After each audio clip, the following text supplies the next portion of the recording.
যুবদল ছাত্রদল নেতৃবৃন্দ আছেন, তারা সজাগ আছেন। ইনশাল্লাহ আমরা মানুষের পাশে থাকতে চাই। আমরা সর্বক্ষণই পেয়ে দুর্যোগ শেষ না হওয়া পর্যন্ত আমরা মানুষের পাশে থাকবো ইনশাল্লাহ। চট্টগ্রামের দক্ষিণাঞ্চলের ক্ষতিগ্রস্ত বন্যার্তদের পাশে দাঁড়িয়েছে কেন্দ্রীয় যুবদল। চট্টগ্রামের বাঁশখালী ও সাতকানিয়ার বিভিন্ন দুর্গত এলাকায় দিনব্যাপী মানবিক সহায়তা ও ত্রাণ কার্যক্রম পরিচালনা করেছেন যুবদল সভাপতি আব্দুল মোনায়েম মুন্না। গত রোববার চট্টগ্রামের বাঁশখালীর গন্ডামারা, ইলিশিয়া, বাহারছড়া এবং সাতকানিয়ার এউচিয়া এলাকার বন্যা দুর্গত পরিবারগুলোর খোঁজখবর নেন যুবদল নেতৃবৃন্দ।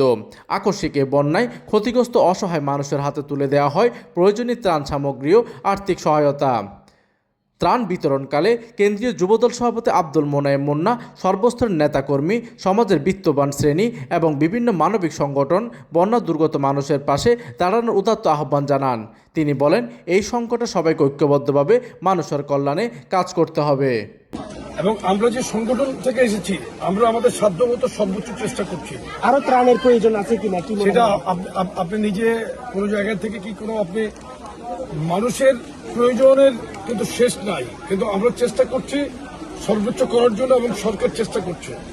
এই সময় কেন্দ্রীয় ও স্থানীয় যুবদলের শীর্ষ নেতৃবৃন্দের মধ্যে উপস্থিত ছিলেন নগর যুবদলের সাবেক সভাপতি মোশাররফ হোসেন দীপ্তি, কেন্দ্রীয় সাবেক সাধারণ সম্পাদক মোহাম্মদ শাহেদ, সহসভাপতি মাহফুজ আহমেদ, ফেরদৌস মুন্না, উত্তর ও দক্ষিণ জেলা যুবদলের সভাপতি ও সাধারণ সম্পাদক সহ দলের বিপুল সংখ্যক নেতাকর্মী।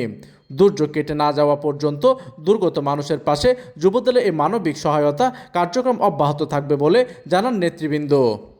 প্রতিনিধির তথ্য ও পাঠানো চিত্রে ডেস্ক নিউজ, দিগন্তের বার্তা 24, চট্টগ্রাম।